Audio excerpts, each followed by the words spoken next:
রোমানিয়ার কনস্টান্টা বন্দরের অদূরে তুজলা এলাকায় এখন ব্যাপক কর্মযজ্ঞ চলছে। সাগরের তলদেশ থেকে গ্যাস স্থলভাগে আনার জন্য ১৬০ কিলোমিটার দীর্ঘ পাইপলাইন বসানোর কাজ শুরু করেছে ওএমবি পেট্রোম এবং রোমগাস। ইটালিয়ান প্রতিষ্ঠান সাইপেমের দুটি বিশাল জাহাজ এই পাইপলাইন বসানোর কাজে অংশ নিচ্ছে। এই প্রকল্পের মাধ্যমে রোমানিয়ার গ্যাস উৎপাদন দ্বিগুণ হবে বলে আশা করা হচ্ছে। ওএমবি পেট্রোম এর প্রধান নির্বাহী ক্রিস্টিনা ভার্চের মতে, এই জ্বালানি প্রকল্প রোমানিয়াকে ইউরোপিয়ান ইউনিয়নের এক শক্তিশালী অবস্থানে নিয়ে যাবে। মূল্যস্ফীতি ও কারিগরি ঝুঁকি সামলে নির্ধারিত সময়ের মধ্যেই কাজ শেষ করতে বদ্ধপরিকর তারা। You're absolutely right. I really believe it gives Romania a much bigger stage in the European Union, and this is what these big energy projects can do.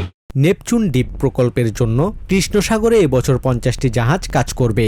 ইতিমধ্যে গভীর সমুদ্রে ৬টি কূপ খননের কাজ বাকি রয়েছে এবং উৎপাদন প্ল্যাটফর্মের বিভিন্ন অংশ ইটালি ও ইন্দোনেশিয়ায় তৈরি হচ্ছে, যা এবছরের শেষ নাগাদ কৃষ্ণ সাগরে পৌঁছানোর কথা রয়েছে। পাইপলাইনটি ১৬০ কিলোমিটার দীর্ঘ। এর কাজ শুরু হয় এটাই প্রমাণ করে আমরা এই প্রকল্পটি নির্দিষ্ট সময়ের মধ্যেই বুঝিয়ে দেওয়ার পথে রয়েছি। ইউক্রেন যুদ্ধের প্রেক্ষাপটে যখন ইউরোপ তার জ্বালানি উৎসে বৈচিত্র্য আনার চেষ্টা করছে, তখন রোমানিয়ার এই বিশাল গ্যাস প্রকল্প পুরো মহাদেশের জন্য হতে পারে একটি আশার আলো। Basudebnath, TVN24 news desk.